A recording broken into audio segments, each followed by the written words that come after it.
Hello everyone, welcome back to Vidya Setu, YouTube channel of Kendriya Vidyalaya Upper Camp, Dehradun. So dear students, we are studying NCERT Class 5 EVS and today we will start our new chapter, that is chapter 7, Experiments with Water. Dear students, before starting the chapter, let me ask you some basic questions that you have to think by yourself. ठीक है, आपको इनके बारे में खुद सोचना. What are the uses of water? Water के क्या यूजेस होते हैं? इससे पहले वाली क्लास में जो हमारा चैप्टर था, चैप्टर 6 एवरी ड्रॉप काउंट्स, उसमें हमने वाटर के ढेर सारे यूजेस को देखा था, like bathing, cooking, so many uses. ठीक है, उसमें हमने कुछ नए टर्म्स भी पढ़े थे, like what is transpiration, what is evaporation, what is condensation, what is precipitation and the rain water harvesting. ये सारी चीजें भी हमने उसमें पढ़ी थी. तो आपको सिर्फ जो है वाटर के यूजेस के बारे में थिंक करना है और सोचना है कि अगर water is not available in the earth then what will happen to the life. ठीक है, नेक्स्ट क्वेश्चन है हमारा, व्हाट फ्लोट्स, सिंक्स और मिक्सेस विद वाटर. फ्लोट माने होता है बच्चों तैरना, सिंक माने होता है डूब जाना, and mixes with water means कौन सी ऐसी चीजें हैं जो मिक्स होती हैं. क्या कभी आपने सोचा है कि पानी में चीजें क्यों तैरती रहती हैं और बहुत सी चीजें तैरती हैं, बहुत सी चीजें क्यों डूब जाती हैं? क्या कभी आपने सोचा है ऐसा? क्या आपने सोचा है कि सारी चीजें पानी में मिक्स क्यों नहीं होती हैं? अगर हम नमक को या चीनी को मिलाते हैं तो वो तो पूरी तरीके से मिक्स हो जाती हैं, लेकिन अगर हम सैंड को या फिर अन्य किसी चीज को मिलाते हैं तो वो उसमें मिक्स क्यों नहीं होती हैं? तो हमारे सीधे नेक्स्ट क्वेश्चन है, what is floating and sinking. Floating means तैरना और सिंक माने होता है डूब जाना. तो इस तरीके के क्वेश्चंस हैं कि पानी में चीजें, बहुत सी चीजें तैरती हैं, बहुत सी चीजें डूब जाती हैं. ऐसा क्यों होता है? ऐसा किस कारण से होता है? क्या कभी आपने सोचा है कि हमारे जैसे वर्ल्ड में, अर्थ में इतने सारे सीज हैं, ओशियंस हैं और रिवर्स हैं, लेक्स हैं, क्या कोई ऐसा सी है जिसमें अगर कोई तैरना ना जानता हो लेकिन वो उसमें डूबे नहीं, वो उसमें अपने आप ही ऊपर तैरता रहे? जैसे कि बहुत सारी चीजें, जैसे कि हम कोई अगर कागज की नाव पानी में छोड़ते हैं तो वो अपने आप तैरती रहती है. हम क्यों डूब जाते हैं पानी के अंदर? बहुत सी चीजें नहीं डूबती हैं. ऐसा क्यों होता है? So we will find the answers of all these questions in this chapter, that is experiments with water. And at the end of the chapter you will be able to answer why things floats or sinks or mixes with water, what is floating and sinking, ये सारी चीजें क्या होती हैं, क्यों पानी के ऊपर चीजें, बहुत सी चीजें फ्लोट करती हैं, बहुत सी चीजें सिंक करती हैं, ऐसा किस फोर्स के कारण होता है जिससे पानी के अंदर चीजें, बहुत सी चीजें तैरती हैं, डूबती हैं. तो इन सारे क्वेश्चंस के आंसर हम इस चैप्टर में अपने सीखेंगे, that is experiments with water. Before starting this, let me discuss some natural sources of water. And in natural sources, there are mainly two categories, that is fresh water sources and salty water sources. आपको पता है कि जैसे natural sources of water में दो तरीके के sources होते हैं. पहला फ्रेश वाटर, जिसमें साफ पानी मिलता है हमको, जो हम अपने रोज के हमारे रूटीन वर्क होते हैं उनमें हम यूज कर सकते हैं. और जो दूसरा होता है that is salty water sources. ये जो पानी होता है सॉल्टी वाटर मीन्स इसमें सॉल्ट मिक्स रहता है और जनरली हम इस पानी को जो है ड्रिंकिंग या फिर अदर पर्पसेस के लिए यूज नहीं कर सकते. तो under the fresh water sources there are rivers, lakes, waterfalls, wells, ponds, glaciers and ice caps. ठीक है, ये सारी चीजें तो हमारी फ्रेश वाटर सोर्स के अंदर आती हैं कि इनका पानी साफ होता है, इनमें सॉल्ट मिक्स नहीं होता है, and we can use this water for our daily purposes, for drinking also and so many purposes.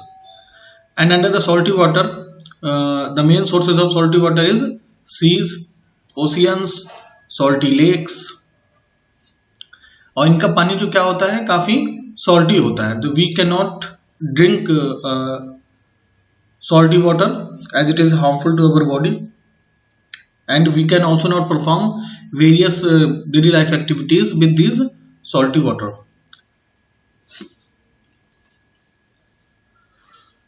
So now we will start our chapter. So what floats, what sinks, क्या तैरता है और क्या डूब जाता है। Ayesha was waiting for dinner, Ayesha जो है अपने डिनर के लिए वेट कर रही थी। टुडे अम्मी was making her favourite food, पूरी एंड स्पाइसी पोटैटोज। आज जो है आयशा की अम्मी उसके लिए उसका फेवरेट फूड बना रही थी। क्या बना रही थी? पूरी और स्पाइसी पोटैटोज।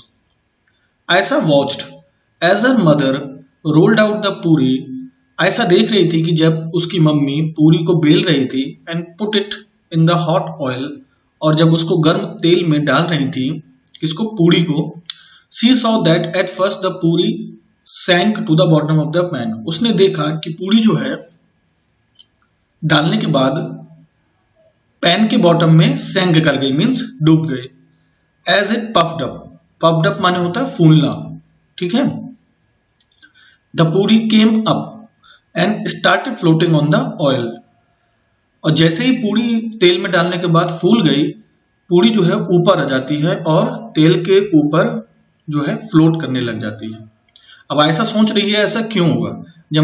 जब उसकी अम्मी ने पहले पूरी को तेल में डाला तो पहले तो पूरी डूब गई, फिर वो पफ्ड अप होने के बाद, फूलने के बाद जो है वो तेल के ऊपर कैसे तैरने लग गई। वन पूरी did not puff up and did not float like the others, एक पूरी जो है वो नहीं फूली और इस वजह से जो है वो दूसरी पूरियों की तरह ऊपर फ्लोट नहीं कर सकी। On seeing this Ayesha took some dough and rolled it into a ball, ये देखने के बाद आयशा ने क्या किया, आयशा ने कुछ डो लिया, मीन्स आटा जो गूंदा हुआ था, and rolled it into a ball, और उसको जो है एक बॉल शेप में रोल कर दिया। She flattened it and put it in a ball of water, उसने उसको फ्लैट किया, मीन्स चपटा, फ्लैट किया एंड एक बॉल ऑफ वाटर में क्या किया, डाल दिया। Else it sank to the bottom and stayed there, क्या हुआ कि वो जो है पानी में डूब गई और वहीं पर रुकी रही, तेल की तरह वो फूल करके ऊपर वापस नहीं आई। तो क्या आप सोच सकते हो बच्चों कि ऐसा क्यों हुआ होगा। पूरी को जब शुरू में हम तेल में डाला तो वो डूब गई, फूलने के बाद वो ऊपर आ गई, उसके बाद आयशा ने क्या किया, एक डो लिया, उसमें से रोल करके पानी में डाला, लेकिन पानी में डालने के बाद वो ऊपर नहीं आई और वहीं पर रुकी रही।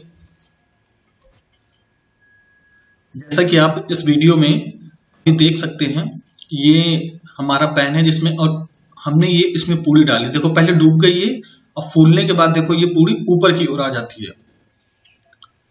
ठीक है बच्चों, इसी तरह हम देखो अभी एक पूरी और डालेंगे इसमें, ये हमने एक पूरी और डाली और ये पफ्ड अप होने के बाद, फूलने के बाद ये देखो तेल के ऊपर किस तरीके से तैरने लग जाती है।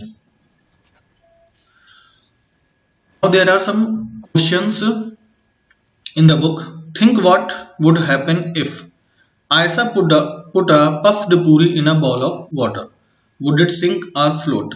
आयशा अगर कोई पफ्ड पूरी को बॉल ऑफ वाटर, पानी से भरे हुए एक कटोरे में अगर डालेगी तो क्या होगा, क्या ये सिंक कर जाएगी या जो है तैरती रहेगी। इससे पहले जैसे आपने देखा कि पूरी ऑयल में पफ्ड होने के बाद क्या हो रही थी, तैरने लग जा रही थी। तो इसी तरह फूली हुई पूरी को अगर हम पानी के कटोरे में डालेंगे, बॉल ऑफ वाटर में डालेंगे, तो क्या ये फ्लोट करेगी या सिंक कर जाएगी। इसी तरह नेक्स्ट क्वेश्चन है हमारा, you put a steel plate on water, would it sink और फ्लोट। अगर कोई आप स्टील प्लेट को पानी में डालेंगे तो क्या ये सिंक करेगी या फिर डूब जाएगी। What would happen to a spoon, एक स्पून के साथ क्या होगा, एक चम्मच को अगर हम पानी में डालेंगे तो क्या होगा। Would the cap of a plastic bottle sink और फ्लोट ऑन द वाटर, अगर हम कोई एक प्लास्टिक बॉटल का जो कैप लेंगे वो पानी में डालेंगे तो क्या होगा, क्या वो सिंक कर जाएगा या फिर तैरता रहेगा। ठीक है, इनके आंसर आपको खुद से ढूंढने हैं और बुक में लिखने हैं। सभी के घरों में पानी जरूर होगा। ठीक है, एक बकेट में आपको पानी लेना है और फिर एक स्टील प्लेट लेनी है, ऊपर से रखनी है, देखना है कि वो डूब रही है कि या फ्लोट कर रही है। इसी तरह आपको स्पून लेना है and in the same way आपको प्लास्टिक बॉटल का एक कैप लेना है। ठीक है, और उसको चेक करना है कि वो सिंक करता है या फ्लोट करता है, और इनके आंसर्स जो है आपको अपनी बुक में ही आगे लिखने हैं। In the evening Ayesha went for a bath, Ayesha नहाने के लिए गई। She had just come out when her mother called, वो तभी बाहर आई जब उसकी मदर ने जो है उसको चिल्लाया। Ayesha, you have dropped the soap in the water again. Ayesha, तुमने जो है सोप को पानी में दोबारा से गिरा दिया है। Take it out and put it in the soap case, इसको बाहर निकालो और उसको सोप केस पर रखो। Ayesha was in a hurry and the soap case fell out of her hands. Ayesha जो है वो जल्दी में थी, इस वजह से सोप केस क्या हुआ, उसके हाथ से छूट करके गिर गया। It started floating on the water, तो उसने देखा कि क्या हो रहा है कि वो जो सोप केस है प्लास्टिक का, वो जो है पानी पर जो है फ्लोट कर रहा है। Ayesha gently put the soap in the soap case, Ayesha ने क्या किया, धीरे से आराम से जो है सोप केस पर जो है सोप को रख दिया। She saw that the case continued to float even with the soap in it. उसने देखा कि जो केस है वो साबुन रखने के बाद भी फ्लोट कर रहा है, डूब नहीं रहा है। Now dear students, there is an activity in your book that you have to do by yourself. Do this and find out. Do this experiment in groups of 4 friends. Each group will need a big pot filled with water and the things listed in the table. Put each thing one by one in water and observe. Write your observation in the table given on the next page. ये हमको 3 से 4 friends के साथ आपको करना था बच्चों, लेकिन अभी स्कूल जैसे कि आपको पता है कि नहीं चल रहे हैं कंटिन्यूअसली, तो ये आपको अपने घर में अकेले करना है। बहुत ही इजी एक्टिविटी है। आपको क्या करना है, एक पॉट लेना है या फिर आप बकेट ले सकते हैं जिसमें पानी भरा हुआ हो, और आगे एक टेबल है उसमें कुछ चीजें लिस्टेड हैं, उनमें आपको क्या करना है, उन चीजों को 1 बाय 1 पानी में डालना है और आपको ऑब्जर्व करना है खाली। ठीक है, आपको ऑब्जर्व करने के बाद आपको फिर उसका जो आंसर्स आता है वो आपको लिखना है। अभी मैं आपको बताता हूं कि what you have to do. Things to be put in water, ठीक है, आपको ये सारी चीजें लेनी है। एक बकेट में पानी लेना है और ये सारी चीजें आपको लेनी है। कौन कौन सी चीजें हैं, एम्प्टी बाउल, कटोरी, ठीक है, एक बकेट पहले आप लेंगे पानी से भरी हुई, फिर उसके बाद ये चीजें आप लेंगे। ठीक है, जो ये चीजें यहाँ पर जो ये सारी चीजें मेंशन्ड है। ठीक है बच्चों, पहले आपको एक एम्प्टी बाउल लेना है या फिर जिसको हम कटोरी बोलते हैं, वो आपको पानी में उस बकेट के ऊपर रखना है। फिर आपको देखना है कि वो क्या होती है, तैरती है या सिंक कर जाती है, फ्लोट करती है या फिर सिंक कर जाती है। पहले आपको अपने यहाँ पे गेस लिखना है, ठीक है, कि पानी में रखने से पहले आपने क्या सोचा था इन सारी चीजों के बारे में, जितनी भी चीजें यहाँ पर लिस्टेड हैं, कि आप क्या सोचते हैं कि ये डूब जाएंगी या तैरती रहेंगी, क्या होगा। और फिर एक्सपेरिमेंट करने के बाद आप ऑब्जर्व करोगे और फिर अपने आंसर्स आप यहाँ पर लिखोगे। ठीक है, कि आपने जब एक्सपेरिमेंट किया तो उसका क्या रिजल्ट आया, वो आंसर्स आप यहाँ पे लिखेंगे। ठीक है, पहले आपको एम्प्टी बॉल रखनी है, आपको गेस करना है पहले कि क्या ये बॉल फ्लोट करेगी या सिंक करेगी, तो आपको यहाँ पे लिखना है। अगर फ्लोट करेगी तो आपको फ्लोट लिखना है, अगर सिंक कर जाएगी तो आपको सिंक लिखना है। ठीक है, फिर आपको पानी में इसको रखना है, फिर आपको देखना है कि इज इट फ्लोटिंग और सिंकिंग, तो फिर जो आंसर आएगा वो आपको यहाँ पर लिखना है। ठीक है, तो आपको कैसे करना है, एक एम्प्टी बॉल लेना है, पहले इसको रखना है, फिर उस एम्प्टी बॉल में ही 6 से 7 स्मॉल पेबल्स मीन्स कंकड़ या पत्थर या छोटे छोटे से आप 1 बाय 1 आप रखते जाएंगे और फिर देखना है कि वो कैसे आप क्या वो फ्लोट कर रहा है पेबल्स के साथ भी या डूब रहा है। ठीक है, इसी तरह आपको आयरन नील या फिर कोई पिन लेनी है, या फिर घर में हमारे जैसे कीलियां वगैरह रहती हैं, वो उससे आपको करना है। यहाँ पे गेस लिखना है आपको और यहाँ पर फिर एक्सपेरिमेंट जो आपने किया क्या ऑब्जर्व किया। उसी तरह आपको एक मैच स्टिक लेनी है, ठीक है, जिसको हम तीली बोलते हैं। उसके बाद आपको empty plastic bottle with its lid closed लेना है, एक एम्प्टी की जो है एक खाली प्लास्टिक बॉटल लेना है जिसमें जो है ढक्कन लगा हुआ, लिड लगी हुई हो। उसके बाद फिर आपको क्या करना है, bottle half filled with water, इसी बॉटल को हाफ फिल कर देना है वाटर से। फिर आपको देखना है कि आप क्या सोच रहे थे और क्या आंसर आया। फिर बॉटल फुल ऑफ वाटर, फिर उसके बाद बॉटल लेनी है आपको जो पानी से पूरी तरीके से भरी हो, फिर आपको यहाँ पर उसके आंसर्स मेंशन करने हैं। फिर आपके बाद फिर आपको क्या लेना है, एल्युमिनियम फॉइल लेनी है। ठीक है, एल्युमिनियम फॉइल जनरली जिसमें हम खाना वगैरह पैक करते हैं, वो फॉइल आपको लेना है। ठीक है, ओपन एंड स्प्रेड इट, आपको ओपन कर देना है पहले उसको। ठीक है, छोटा सा आपको टुकड़ा लेना है, फिर आपको इसमें रख के देखना है कि ये क्या हो रहा है, इन दोनों ही जगह पर क्या होता है। फिर आपको क्या करना है, उस फॉइल जो आपने छोटा टुकड़ा लिया था उसको आपको बिल्कुल छोटा कर देना है, एक बॉल की तरह, जितना छोटा आप कर सकें। ठीक है, फिर उसके बाद अपने रिजल्ट्स को यहाँ मेंशन करना है। देन आफ्टर दैट आपको उसी एल्युमिनियम फॉइल को एक कप शेप में जो है बना देना है और फिर अपने रिजल्ट को यहाँ पर ऑब्जर्व करना है। ठीक है, इसी तरह आपको सोप केक लेना है, मीन्स साबुन लेना है। Soap cake on a small plastic plate, फिर एक प्लास्टिक प्लेट में सोप केक को रखकर को आपको इसमें डालना है, फिर देखना है कि क्या होता है। ठीक है, और एक पीस ऑफ आइस लेनी है आपको और फिर आपको यहाँ पे ऑब्जर्व करना है कि क्या होता है। ठीक है बच्चों, ये आप घर में एक्सपेरिमेंट कर सकते हो। नेक्स्ट क्लास में मैं आपको ये एक्सपेरिमेंट करके भी दिखा दूंगा, आंसर फिर इनके क्या आएंगे वो भी हम देख लेंगे यहाँ पर कि क्या होता है, weather what atom will sink and what will float. And in the next video, dear students, we will discuss the buoyant force. Means पानी में जो चीजें तैरती हैं, फ्लोट करती हैं, सिंक कर जाती हैं, वो ऐसा क्यों होता है, किस फोर्स की वजह से करती हैं। तो हम जनरली 3 चीजों को पढ़ेंगे, फोर्स को पढ़ेंगे, ग्रेविटेशनल फोर्स को पढ़ेंगे और जो मेन है हमारा वो है buoyant force, BUOYANT, buoyant force. इससे हमें पता चलेगा कि वाई थिंग्स फ्लोट और सिंक्स इन वाटर। ठीक है बच्चों, then wait for the second video. Thanks for watching, have a good day.